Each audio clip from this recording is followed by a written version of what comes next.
உறவுகள் அனைவருக்கும் வணக்கம். மீண்டும் அனைவரையும் சந்திப்பதில் மகிழ்ச்சி. என்னுடைய சேனல் பிடிச்சிருந்தா லைக் பண்ணி, கமெண்ட் பண்ணி, சப்ஸ்கிரைப் பண்ணி விடுங்க. அப்படியே இன்று எங்களுடைய டாக்டர் அர்ச்சுனா அவர்களுடைய பாராளுமன்றத்தில் கன்னி பேச்சு, அதாவது முதல் தடவையாக பாராளுமன்றத்தில் டாக்டர் அவர்கள் பேசிய விடயம் இன்று பார்த்தீங்க சொன்னால் எல்லாருமே சந்தோஷமாக பார்த்தவர்கள் இருக்கிறார்கள். அதாவது டாக்டர் அர்ச்சுனா பாராளுமன்றத்தில் என்ன விஷயம் பேசியிருந்தாருன்னு சொன்னால் வணக்கம் சொல்லியிருந்தார். அது மட்டும் இல்லாமல் மேதகு தலைவர் அவர்களுக்கும் அதே போல் இந்த உயிர்நீத்த மாவீரர் செல்வங்களுக்கும் உயிர்நீத்த சிங்களவர்கள் அதே மாதிரி தமிழ் முஸ்லீம் அத்தனை இளைஞர்களுக்கும் நாம் வணக்கம் செலுத்துவதாகவும், அது மட்டுமில்லாமல் புலம்பெயர் தேசங்கள் இருக்கின்றவர்களை இலங்கைக்குள்ளே கொண்டு வருவது, அது மட்டுமில்லாமல் அவர்களுடைய நிதிகளை உள்ளுக்கு எப்படி கொண்டு வரலாம், பொருளாதாரத்தில் எவ்வளவுக்கு எவ்வளவு முன்னேற்ற பாதைகளில் கொண்டு போகலாம் அப்படின்ற விஷயம், அது மட்டுமில்லாமல்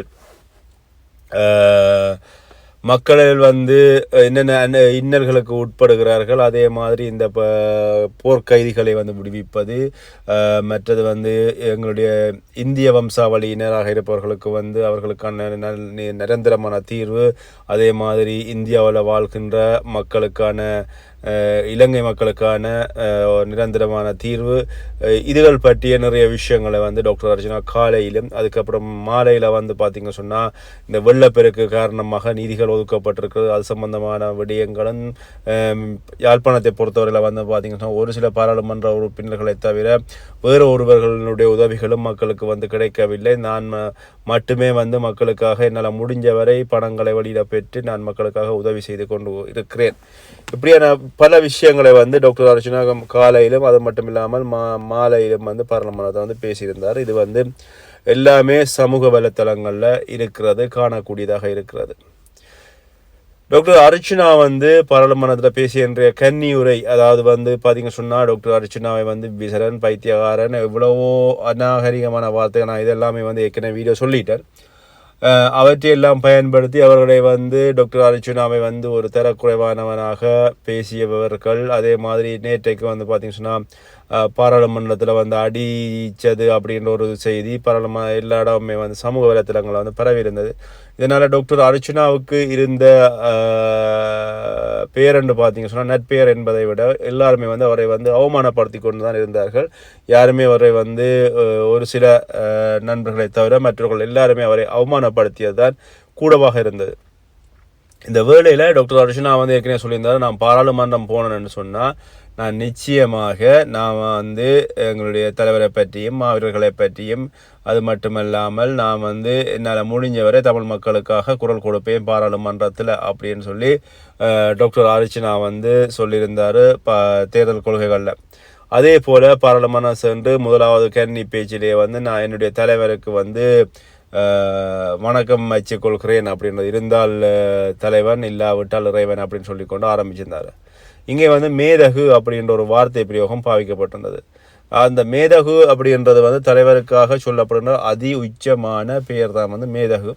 ஆனால் இங்கே பார்த்தீங்க சொன்னால் நிறைய பேர் இப்போ சமூக வலைத்தளங்களை பார்த்தீங்க சொன்னால் மேதகுன்னு தான் சொன்னார் ஒழிய தலைவர் அப்படி அவருடைய முழு பேரை சொல்லவில்லை. அவருக்கு பயத்தினால தான் சொல்லவில்லை, அல்லது அவர் ஏதாவது ஒரு காரணத்துக்காக சுபூட்சமாக சொல்லியிருப்பார், அல்லது யோசித்து மதிநுட்பமாக பெயரை பாவிக்காமல் விட்டிருப்பார். இப்படி என்ற விஷயத்தை பேசி கொண்டிருக்கிறார்கள், பேசி பொருளாக இருக்கிறது.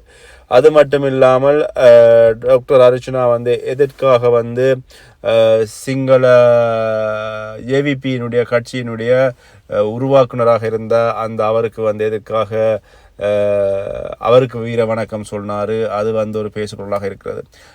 தலைவர் அவர்களுக்கு எங்களுடைய தமிழ் தலைவருக்கு நாங்கள் வணக்கம் சொல்வது அல்லது அவருக்கு மரியாதை கொடுப்பது எங்களுடைய கட்டாய பண்பாக இருக்குது. ஆனால் சிங்களர்களை பொறுத்தவரையில் எங்களுடைய இனத்தை அழிக்க வந்த ஒருவருக்கு எதற்காக அர்ச்சுனா வணக்கம் வைச்சாரு அப்படின்னு சொல்லி வீர வணக்கம் சொன்னார் அப்படின்ற ஒரு விஷயம் சமூக வலைத்தளங்களில் பேசு பொருளாக இருக்கிறது. அண்மை காலங்களாக வந்து பார்த்தீங்கன்னா டாக்டர் அர்ச்சுனாவுக்கு வந்து பல்வேறுபட்ட சர்ச்சைகள், எந்த விஷயத்துக்கு போனாலுமே வந்து சர்ச்சைகளின் நாயகன் அப்படின்னு சொல்லி பார்த்தீங்க சொன்னால் அது டாக்டர் அர்ச்சுனாவை தான் சாரும். அவர் எந்த விஷயத்தில் வந்து கால் வச்சாலும் எல்லா விஷயமுமே சர்க்கலாக இருக்கும். பாராளுமன்றத்தில் போய் முதல் நாள் பாராளுமன்றத்தில் நேற்றைக்கு பிரச்சனை ஆகிவிட்டது. அப்படி இருக்கின்ற இந்த நேரத்தில் வந்து டாக்டர் அர்ச்சுனாவினுடைய இன்றைய கன்னி பேச்சு அவரை அத்தனை இவ்வளவு நாளும் இருந்த சர்ச்சைகளான பேச்சுகள் எல்லாவற்றுக்கும் மீறி அத்தனை பேச்சு பேச்சு பேச்சு பேசிய மக்கள் எல்லாருமே இன்றைய பாராளுமன்றத்தினுடைய கன்னி உரையில் வந்து அப்படியே மயங்கி டாக்டர் அர்ச்சுனாவுடைய பக்கம் வந்து திரும்பி விட்டார்கள். அவர்கள் வந்து பார்த்தீங்கன்னா டாக்டர் அர்ச்சுனாவை திட்டியவர்கள் எல்லாமே இப்போ சொல்கின்ற ஒரு நல்ல ஒரு வார்த்தை, நாங்கள் ஒரே குடும்ப உறுப்பினர்கள், நாங்கள் வந்து ஒன்றாக இருப்போம், அடிபடுவோம், சண்டை பிடிப்போம், பேருந்து ஒன்றாக சேர்ந்துடுவோம் அப்படின்னு சொல்லி சமாளிக்கின்ற ஒரு விஷயத்தை காணக்கூடியதாக இருக்கிறது. அதே மாதிரி எனக்கு விளங்கலை, அதாவது வந்து இந்த ஒன்றா இருப்போம், நாங்கள் வந்து அடிபடுவோம், குத்துப்படுவோம் அப்படின்னு சொன்னால் இப்போ உங்களுடைய ஒரு பிள்ளையை வந்து நீங்கள் வந்து ஒரு பிள்ளை களவெடுக்கிற பிள்ளையாக இருக்குதுன்னு சொல்லி வேறு யாராவது சொல்லுது அல்லது ஒரு பாடசாலையில் சொல்லுதுன்னு சொன்னால் நீங்கள் ஒரு தொடர்மாடி கட்டுறமோ அல்லது வந்து ஒரு கோயில்லையோ அல்லது வந்து கூட்டி கொண்டே விட்டு ஆக்கள் எல்லாரையும் கூட்டி வந்து வச்சுட்டு அந்த பிள்ளையை அடின்னு அடிச்சு இந்த பிள்ளையை கல்லறன்னு சொல்லி போட்டாங்க பள்ளியத்துறைன்னு சொல்லி அடிச்சிங்கன்னு சொன்னால் ஊரே அந்த பிள்ளையை வந்து கல்லனாக சொல்லும். அதே போல தான் டாக்டர் அர்ச்சுனா வந்து இவ்வளவு கழுவி ஊற்றி போட்டு இன்று வந்து டாக்டர் அர்ச்சுனா வந்து பாராளுமன்றத்தில் பேசின உடனே டாக்டர் அர்ச்சுனா வந்து இல்லை எங்களுக்கு மக்களுக்காக குரல் கொடுத்து விட்டார், எங்களுடைய போராட்ட தலைவரை வந்து பாராளுமன்றத்தை சொல்லிவிட்டார் அப்படின்னு சொல்லி ஒரு சிலர் வந்து பார்த்தீங்கன்னு சொன்னால் சொல்வது அப்படின்றது வந்து உண்மையில நகைப்புக்கிடமாக இருக்கிறது. அதில் வந்து பார்த்தீங்கன்னு சொன்னால் டாக்டர் அர்ச்சுனாவுடைய முகநூல்லையே போயிட்டு அவரை அவதூறாக பரப்பியவர்கள் அல்லது அவர் மீது அவதூறு எழுதியவர்கள் டாக்டர் அர்ச்சுனாவுடைய முகநூல் கணக்கில் போயிட்டு அவருக்கு கருத்திடுகிறார்கள். வந்து அவர் வந்து சந்தோஷமாக நல்ல விஷயங்கள், வாழ்த்துக்கள், நீங்கள் வந்து இப்படித்தான் தொடரணும் அப்படின்னு சொல்லி எழுதுபவர்களுடைய கருத்துக்களை கூட நாங்கள் கண்ணூடாக காணக்கூடியதாக இருக்குது. உண்மையில வந்து நான் ஏற்கனவே சொல்கிறேன், ஒருவரை வாழ்த்துவதாக இருந்தால் பலர் முன்னால் வாழ்த்தணும்.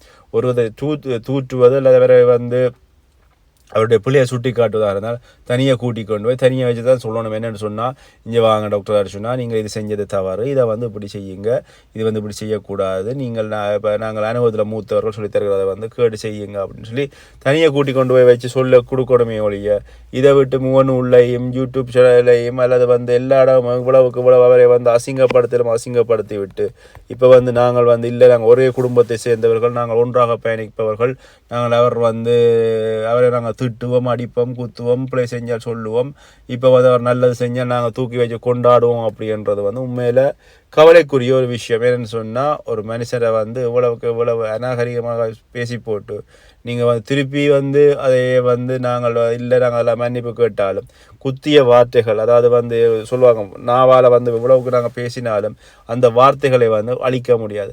ஒரு தடியால் அடித்தோம் அல்லது வந்து கத்தியால் வெட்டினோம்னு சொன்னால் சரி, அந்த காயமாவது ஒரு காலத்தில் வந்து அழிஞ்சுவோம். ஆனால் ஒவ்வொருவரும் பேசிய வார்த்தைகள் அப்படின்றது வந்து மனசில் ஆழமாக பதிஞ்சிருக்கும். டாக்டர் அர்ச்சுனா சில வேளைகளில் சொல்லுவார், எங்கே சில இடங்களில் போயிட்டு இந்த தேர்தலுக்கு பிறகு நீங்கள் போய் நன்றி சொல்லணும் அப்படின்னு சொன்னேன், இல்லை எனக்கு தேவையில்லை அப்படின்னு சொல்லி. ஆனால் அவர் அன்றைக்கு சொல்கின்ற போது சில விஷயங்கள் தெரியல. ஆனால் இப்போ வந்து யோசித்து பார்த்தா நிச்சயமாக டாக்டர் அர்ச்சுனா வந்து ஏதாவது ஒரு விஷயம் வந்து உண்மையில் அவருக்கு வந்து எது சரி எது பிள்ளைங்கின்ற மனசில் பட்டதுக்கு அப்புறமா தான் அவர் யோசித்து அந்த முடிவெடுத்திருப்பாரா அப்படின்னு சொல்லி யோசிக்க தோன்றுகிறது. அதே மாதிரி டாக்டர் அர்ச்சுனாவினுடைய அணியினர், எங்களுடைய சகோதரர்கள் அங்கே வந்து பார்த்தீங்கன்னா அந்த மழை வெள்ளத்தால் பாதிக்கப்பட்ட மக்களுக்கு இன்றும் பெருமளவான பொருட்களை கொடுக்கிறார்கள். எந்த ஒரு அரசியல்வாதியோ எந்த ஒரு தொண்டு நிறுவனங்களோ யாருமே வந்து கொடுத்ததாக சரித்திரமில்லை. ஆனால் டாக்டர் அர்ச்சுனாவுடைய அணியினர் வந்து யாழ்ப்பாணம் பூராவும் மக்களுக்கு வந்து எவ்வளவு பொருட்கள் கொடுக்க இயலுமோ அவ்வளவு பொருட்கள் கொடுத்து கொண்டே இருக்கிறார்கள். அது மட்டுமில்லாமல் மக்களும் வந்து பெருந்திரளான மக்கள் வந்து வரிசையில் வந்து நின்று காத்து நின்று பொருட்களை வந்து பெற்றுக்கொள்ளக்கூடியதை வந்து காணக்கூடியதாக இருக்கிறது. ஆனால் ஒரு சில நாட்களாக வந்து ஒரு சரியான முறையில் வந்து கொடுபட இல்லை பொருட்கள் அப்படின்னு நான் நினைக்கிறேன். ஆனால் இன்று வந்து பார்த்தீங்கன்னா எல்லாரையும் வந்து சரியான வகையில் ஒரு வறிய மக்கள் யார் அந்த கிராமத்தில் ஒருவரை தெரிவு செய்து அவர்களை நூடாக யார் வறியவர்களோ என்ன தெரிவு செய்து அவர்களுக்கு இந்த பொருட்களை கொடுக்கின்ற பொழுது நிச்சயமாக கஷ்டப்படுறவர்களுக்கு அந்த பொருட்கள் போய் சேரும். நான் ஏற்கனவே சொல்லியிருந்தேன், நிறைய இடங்களில் வந்து டாக்டர் அர்ச்சுனாக்கள் பொருள் கொடுக்கின்ற பொழுது, டாக்டர் அர்ச்சுனாவுடைய குழுவினர் பொருள் கொடுக்கின்ற பொழுது பணக்கார வர்க்கத்தினர் கூட இலவசமாக கிடைக்கிறதானே அப்படின்னு சொல்லி வேண்டி கொண்டு போனதை வந்து கண்ணூடாக பார்க்கக்கூடியதாக இருந்தது. அதனால் வந்து இப்போ வந்து பார்த்திங்கன்னா ஒரு சரியான முறையில் வந்து அதை ஒழுங்குபடுத்தி எந்த இடத்துல வந்து கஷ்டப்பட்டவர்கள் இருக்கிறார்கள், எந்த இடத்துல வந்து கணவனை இழந்த பெண்கள் இருக்கிறார்கள், அல்லது வந்து வேலை செய்ய முடியாத ஆண்கள் இருக்கிறார்கள், வயோதிபர்கள் இருக்கிறார்கள், குழந்தைகள் இருக்கிறார்கள் சொல்லி அந்த கிராமத்தில் உள்ள ஒருவரை தேர்ந்தெடுத்து அவரிடம் கேட்டோம்னு சொன்னால்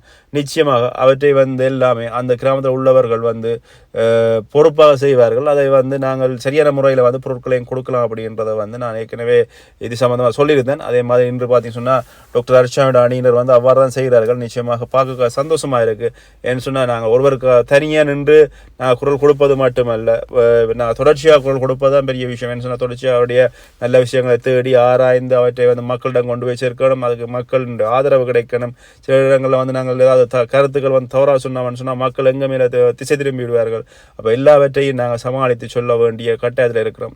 நிச்சயமாக டாக்டர் அர்ச்சனாவுடைய இந்த விஷயங்கள் எல்லாமே வெற்றி பெறும். இன்னும் டாக்டர் அர்ச்சனா வந்து நல்ல நல்ல விஷயங்களை வந்து செய்வார், பயணிப்பார் அப்படின்னு சொல்லிக்கொண்டு மீண்டும் இன்னொரு வீடியோ சந்திக்கின்றேன். நன்றி, வணக்கம்.